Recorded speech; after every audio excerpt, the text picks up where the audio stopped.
இதோ ஒரு புதிய காரியத்தை நான் செய்கிறேன்னு ஆண்டவர் சொல்கிறார். சில சமயம் நம்ம இருக்கிற பிரச்சனைகள், இந்த நெருக்கடிகள்லாம் நம்முடைய தவறான தேர்வுகள், தவறான முடிவுகள்னால தேவையில்லாத குழப்பங்களுக்குள்ள மாட்டிடுறோம். ஆனால் ஆண்டவர் இங்கே பாரு, நீ தான் இதை பண்ணுன, அதனால நீ அனுபவின்னு விட்டுட்டு போறவர் அல்ல. அவர் கிருபை நிமித்தம் ஒரு புதிய ஆரம்பத்தை நான் கொடுக்குறேன்னு ஆண்டவர் சொல்றார். ஒரு ரீசெட் பண்ணி, ஆமா இப்போ நீங்கள் இருக்கிற அந்த பொருளாதார நெருக்கடி, அந்த குடும்ப சூழ்நிலை, அந்த திருமண பிரச்சனைகள், இந்த உறவுகள் இருக்கிற பிரச்சனைகள், இதுக்கெல்லாம் இயற்கையின்படி வழியே இல்லை. என்ன பண்ணுறதுனே தெரியல, அதுக்கு சொல்யூஷனே இல்லை. ஆனால் ஆண்டவர் சொல்றாரு, இயற்கையின்படி அதுக்கு தீர்வு இல்லாமல் இருக்கலாம், ஆனால் என்னுடைய இயற்கைக்கு அப்பாற்பட்ட வல்லமையினால நான் உனக்கு புதிய வாசலை திறந்து, ஒரு புதிய கதவை திறந்து, ஒரு புதிய வாய்ப்பை நான் உண்டு பண்ணி, ஒரு புது ஆரம்பத்தை நான் உனக்கு கொடுக்குறேன்னு சொல்லுகிறார். இது ஆண்டவர் உங்கள் பொருளாதாரத்தில், குடும்ப வாழ்க்கையில், ஆவிக்குரிய வாழ்க்கையில், எல்லாவற்றிலும் ஆண்டவர் ஒரு புதிய ஆரம்பத்தை கொடுக்க விரும்புகிறார். ஆமேன்னு சொல்லுவீங்களா? எல்லாம் என்னோட சேர்ந்து சொல்லுங்க.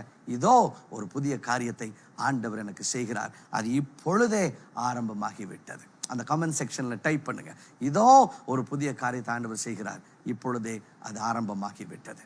God bless you.